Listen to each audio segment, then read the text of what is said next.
இந்த வெஹிக்கிள்ல ஒரு ப்ராப்ளம்ங்க. இங்க பக்கத்துல வாங்க. ஆல்ரெடி விசிஐ கனெக்ட் பண்ணி வச்சிருந்தோம். இந்த ஏர் ஃப்ளோ மீட்டர் இருக்குது இல்லையா, இதுதான் ஏர் ஃப்ளோ சென்சார்னு சொல்லுவாங்க, இல்ல ஏர் ஃப்ளோ மீட்டர்பாங்க. MAF, mass air flow sensor அப்படின்னு சொல்லுவாங்க. இது பாருங்க, ஒரு 4 பின் இருக்குதுங்க, நல்லா பாத்துக்கிடுங்க. இதுதான் வந்து இன்டேக் ஏர் டெம்பரேச்சர் எவ்வளோ இருக்குங்கிறதையும் ரெண்டையுமே மெஷர் பண்றது.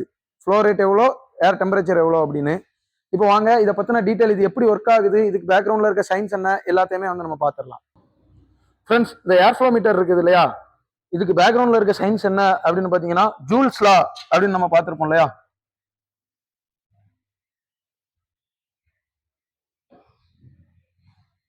இதுல என்னன்னா, ஹீட்டுக்கும் கரண்ட்டுக்கும் இடையில இருக்கக்கூடிய ரிலேஷன்ஷிப் என்ன அப்படின்னு சொல்லியிருப்பாங்க. H is equal to I square RT அப்படின்னு நம்ம பார்த்திருப்போம். இதுல I ஸ்கொயர்ங்கிறது கரண்ட், ஹீட் வந்து இன்க்ரீஸ் ஆகுனா கரண்ட் வந்து ஸ்கொயர் ரூட் ஸ்கொயர், அதாவது அத மாதிரி டபுளா வந்து இன்க்ரீஸ் ஆகுங்க கரண்டோட, அதாவது கண்டக்டிவிட்டி.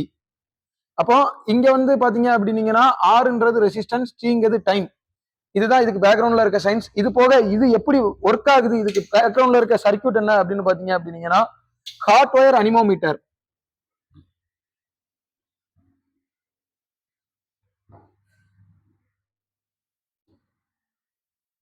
ஹாட் ஒயர் அனிமோமீட்டர் தாங்க இதுக்கு பேக்ரவுண்ட்ல இருக்க சயின்ஸ். இதுதான் இதுல வந்து thin film technology, hot wire, இதுதான் இதுக்கு உள்ளுக்க இருக்குங்க. ஹாட் ஃபிலிமும் இருக்கும். இப்போ என்னன்னா, இதுக்குள்ள வீட் ஸ்டோன் பிரிட்ஜ்னு நம்ம ஒண்ணு பார்த்திருப்போம் இல்லையா.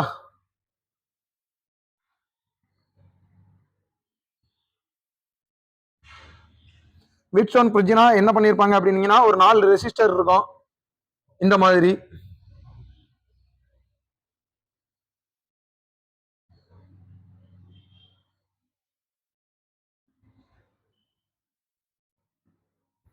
இதை வந்து R1 வச்சுக்கிடுவோம், இது R2 வச்சுக்கிடுவோம், R3 வச்சுக்கிடுவோம், R4 வச்சுக்கிடுவோம். இந்த கேப்ல வந்து ஒரு கேல்வனோமீட்டர் வந்து கனெக்ட் பண்ணியிருப்போங்க. இப்போ இந்த ரெண்டுக்கும் கேப்ல பாத்தீங்க அப்படின்னீங்கன்னா ஒரு பேட்டரி. இதுல இருந்து பாத்தீங்க அப்படின்னீங்கன்னா கரண்ட் எடுத்து இங்க வந்து ஒரு வேரியபிள் ரெசிஸ்டர், ரியோ ஸ்டார்ட்னு சொல்றோம் இல்லையா, அது கொடுத்திருப்பாங்க. ஸோ இப்போ இந்த ஆங்கிள் பிளாட்டா இருந்தாலும் சரி, வெர்டிகலா இருந்தாலும் சரி, ரெண்டுக்கு இடையில வோல்டேஜ் வந்து பாத்தீங்க அப்படின்னீங்கன்னா டிஃபரெண்ட் இருக்காதுங்க. இதுதான் இந்த வீட் ஸ்டோன் பிரிட்ஜ். இதுதான் இதுக்கு பேசிக்கா வந்து யூஸ் பண்ணிட்டு இருக்காங்க. இதை எப்படி யூஸ் பண்ணுவாங்க அப்படின்னு பாத்தீங்க அப்படின்னீங்கன்னா, இந்த வீட் ஸ்டோன் பிரிட்ஜ இந்த இருக்குது பாருங்க, இந்த ரெசிஸ்டர் இருக்கு பாருங்க, இங்க எப்படி இதை வந்து கால்குலேட் பண்ணுவோம் அப்படின்னா R1 divided by R3 equal to R2 divided by R4 இப்படிதாங்க இருக்கும். இந்த ஹாட் ஒயர் எங்க இருக்கும் இதுல அப்படின்னா, இந்த இருக்கு இல்லையா, இதுல ஒரு ரெசிஸ்டர் வந்து நீங்க எடுத்துக்கிடுங்க. எடுத்துட்டு அதுக்கு பதில் ஒரு செப்பரேட்டா ஒரு ரெசிஸ்டர், இதுதாங்க அந்த ஹாட் ஒயர்.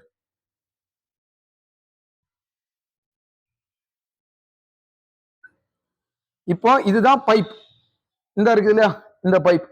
இங்கதான் வந்து ஏர் ஃப்ளோ இந்த டைரக்ஷன்ல வந்துகிட்டே இருக்குன்னு வைங்களேன். இந்த டைரக்ஷன்ல ஏர் உள்ள வருது. ஸோ ஏர் உள்ள வர்றதுனால இதுல வந்து அந்த ஹாட்டா இருக்கக்கூடிய இந்த ஃபிலிம்ல வந்து ஏர் படும்போது அது வந்து அந்த டெம்பரேச்சரை வாங்கிட்டு போயிடும். ஸோ இது வந்து கொஞ்சம் கூல் ஆகும்.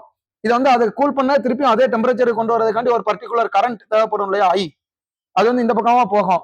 இதுதான் வந்து கான்ஸ்டன்ட் கரண்ட் மெத்தட்னு சொல்லுவாங்க.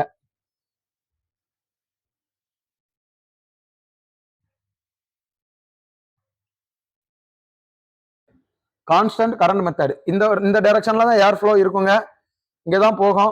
ஸோ இப்போ வந்து இந்த எவ்வளோக்கு எவ்வளோ வந்து டெம்பரேச்சர் இந்த காத்துனால வந்து கம்மியாகுதோ அவ்வளோக்கு எவ்வளோ இந்த கரண்ட் போய் இதை கான்ஸ்டன்டா மெயின்டைன் பண்ணணும் இல்லையா, அதனால கான்ஸ்டன்டா ஒரு கரண்ட் போய்கிட்டே இருக்கும். இப்போ இதுல வந்து ஜென்ரேட் ஆகக்கூடிய அந்த எவ்வளவு கரண்ட் வந்து வேரி ஆகுது அப்படின்றத சென்ஸ் பண்ணது மூலமா இந்த ஏரோட ஃப்ளோ ரேட் எவ்வளோ அப்படின்றத கண்டுபிடிச்சிடலாம். இதுதான் ஹாட் ஒயர் அனிமோமீட்டர்னு சொல்லுவோம். இதுல கான்ஸ்டன்ட் கரண்ட் மெத்தட் மாதிரி கான்ஸ்டன்ட் டெம்பரேச்சர் மெத்தட்னு ஒன்று இருக்கு.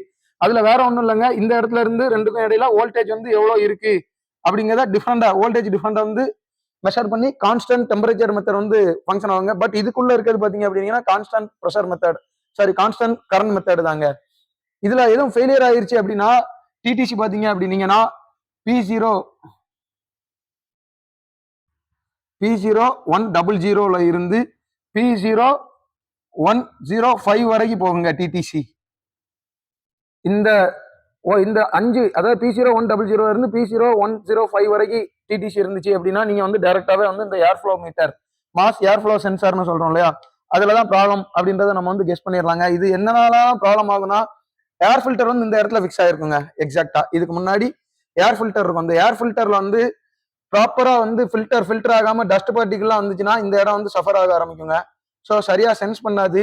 அந்த மாதிரி கேஸுக்கெல்லாம் நம்ம வந்து இதை வந்து டைரக்டாவே வந்து கிளீன் பண்ணி போட்டுடலாம். சம்டைம்ஸ் ஏர்ல வந்து ஹியூமிடிட்டி ரொம்ப ஜாஸ்தியா இருக்கும், அதனால இதுல வந்து ரஸ்ட் ஃபார்ம் ஆக ஆரம்பிக்கலாம் மேபி. அந்த மாதிரி கேஸுக்கெல்லாம் நம்ம வந்து இதை வந்து ரீப்ளேஸ் பண்றது தான் பெஸ்ட்டுங்க. இப்போ இந்த வெஹிக்கிளுக்கு வந்து பாத்தீங்க அப்படின்னா இதனால என்ன ஆகும் அப்படின்னா எம்ஐஎல்லாம் க்ளோ ஆகும். சம்டைம்ஸ் ஒரு சில வெஹிக்கிள்ல மால் ஃபங்க்ஷன் இண்டிகேட்டர் வந்து க்ளோ ஆகும்.